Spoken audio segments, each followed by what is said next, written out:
Hello दोस्तों, नमस्कार। मैं हूं डॉक्टर अखिलेश कुमार। आप सबों का मेरे इस YouTube चैनल बिहार जनता प्लेटफॉर्म में आपका स्वागत है। आज हम बात करने वाले हैं बिहार विधानसभा इलेक्शन 2025 के बारे में। बिहार में दो पार्टियों का वर्चस्व है। एक तरफ सत्ताधारी नीतीश कुमार एनडीए गठबंधन बीजेपी के साथ में, और दूसरी तरफ विपक्षी गठबंधन कांग्रेस वर्सेस राजद आरजेडी।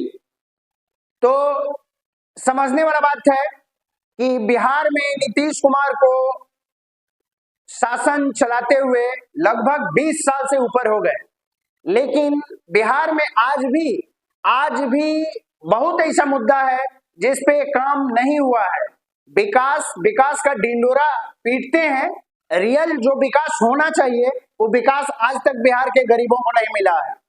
बताइए, हमारे देश को आजाद हुए 77 साल हो गए और आज भी भारत में का जहां तक कि बिहार विधानसभा का बात है तो बिहार में आज भी बहुत ऐसे परिवार हैं जिनको खाने के लिए खाना, रहने के लिए घर और सोने के लिए बिस्तर नहीं है। मेरे दोस्तों, नीतीश कुमार जहां तक कि बिहार में विकास का ढिंडोरा पीटते हैं कि हम ये कर दिए, वो कर दिए, ऐसा कर दिए, ऐसा कर दिए, लेकिन रियल में बिहार में गरीबों का विकास, गरीबों का उत्थान कहीं ना कहीं अभी भी रुका है।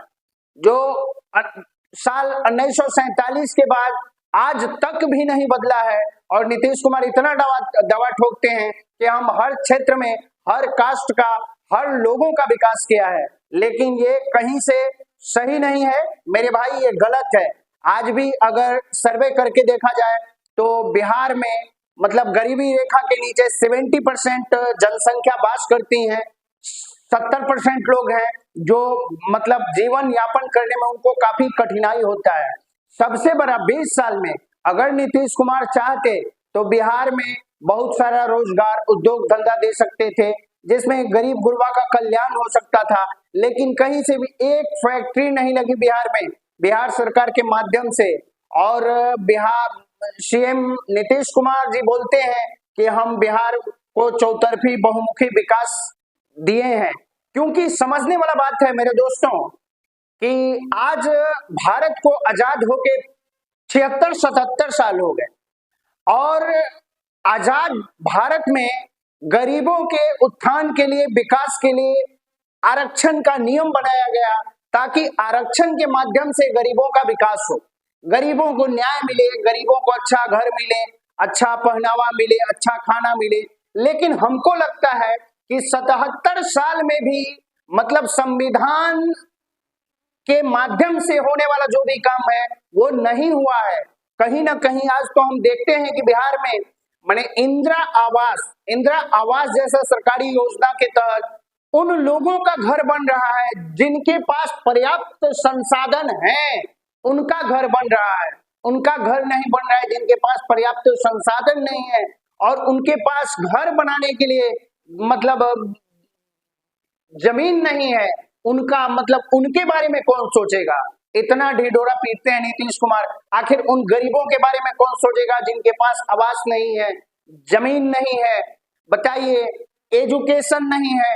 अगर मानिए कि शिक्षा में कहते हैं नीतीश कुमार या केंद्रीय कोर कमेटी कहती है कि शिक्षा का विस्तार हुआ, बताइए शिक्षा अगर इतना महंगा हो जाएगा तो गरीबों के बच्चे शिक्षा कहां से मतलब ले पाएंगे, क्योंकि इतना ज्यादा फीस हो जाएगा, इतना ज्यादा, तो गरीब के बच्चे कहां से जाएंगे, कॉलेज कहां से जाएंगे, स्कूल कहां से जाएंगे। सबसे पहले गरीबों का विकास करना है तो गरीबों के मूलभूत सुविधाओं पे ध्यान देना पड़ेगा, तब जाके गरीबों का विकास होगा।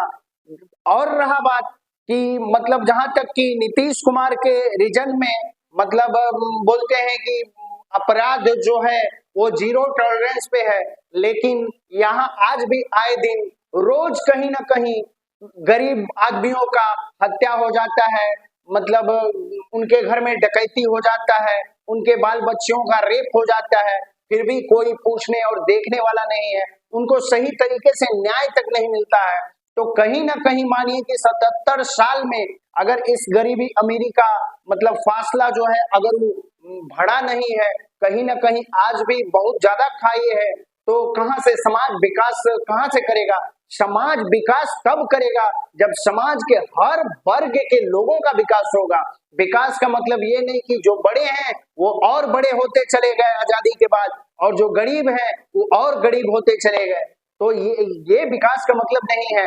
विकास अगर रियल में होना चाहिए तो इसके लिए हम बिहार के सभी मतदाता भाइयों बहनों से आग्रह करेंगे कि आप लोग सही नेता का चयन करें, जो आप लोग के सुख दुख में काम आए और आप लोगों के मुद्दे को उठाए, सामाजिक मुद्दे को उठाए। चलिए इसी के साथ वीडियो को विराम लगाते हैं। जय हिंद, जय भारत।